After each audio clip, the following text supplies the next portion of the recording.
And Josh for hosting this here today from the Revelry. Awesome job.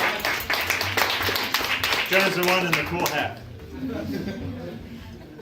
All right, well, I'm just very happy to be here, and I've gotten together with the folks from New York Wine Spotting, which Michael Warren Thomas deserves a big hand here because he went out on a limb and really made this all happen and got people to recognize what's happening in the restaurants and to get restaurants to carry more New York State wines, which totally makes sense. We're sitting in a premier wine region of the world, and it is pretty sad when you walk into a restaurant and you can't find a wine from the Finger Lakes on the list. More than sad, it's actually a little bit tragic. So by starting this whole campaign, already in a few months, I've seen such a great change in the amount of wines that you see on the list in restaurants, and just a great support behind getting the wines out there. I have always been a fan of Finger Lakes wines. That doesn't mean I don't collect other wines. I love German, Alsatian, French, California wines as well. But the thing about Finger Lakes that I love is that we are cool climate. That means our climate is cool. Is that right? Yeah. Which is actually the hot thing right now. Cool climate is very, very hot in the wine world because cool climate develops wines that are a little bit higher in acidity, maybe not so high in alcohol. Good fruit, but better acidity, which actually translates to better wines at the table in many cases. Unless you're a big steak eater every meal, you'll find that wines that have a little bit higher acidity, both whites, rosés, and reds, actually bring out the flavors of food much better. And I think people are starting to realize that as they try different wines from the Finger Lakes. The acidity in our wines, the minerality, just are perfect pairings, especially with our local foods.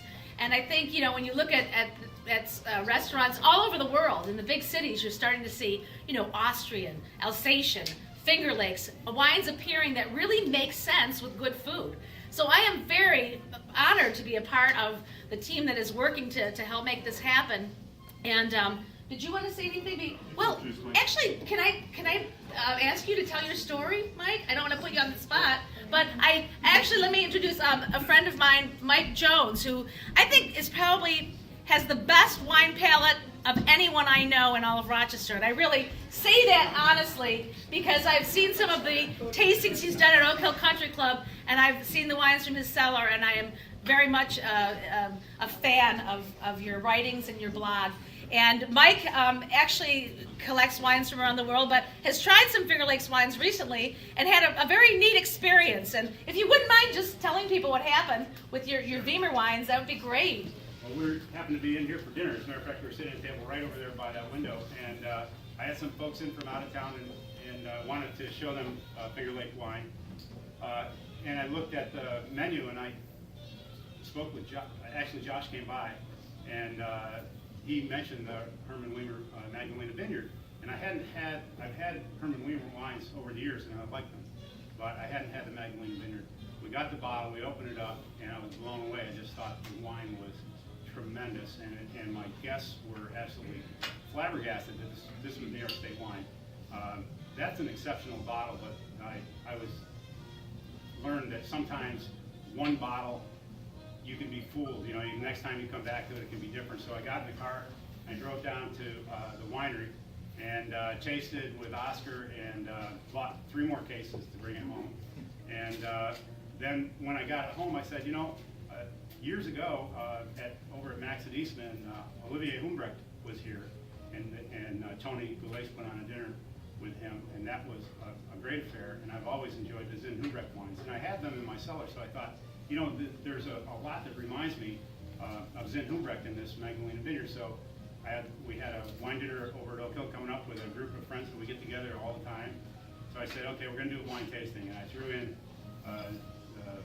Zin Humbrecht Herrenweg, Riesling, and then I decided I needed a J.J. Prune, so we got a J.J. Prune, threw that in there as well. And we did a blind tasting. Nobody knew what they were. They were entirely blinded, and then at the end, there was 8 of us at the table. Said, show of hands, what was your favorite wine? Number 1, number 2, number 3, number 4. And it was a dead heat tie, 4-4, between the 2 Herman Weimer wines that we had in the Magdalena Vineyard and the Herman Weimer Reserve.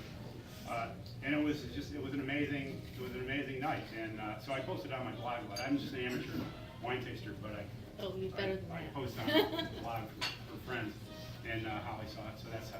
So anyway, the wines are fantastic, and I've enjoyed Finger Lakes wines for a long time, and I think the quality just keeps coming up and up and up, and no reason not to drink them. They're terrific, great food wines.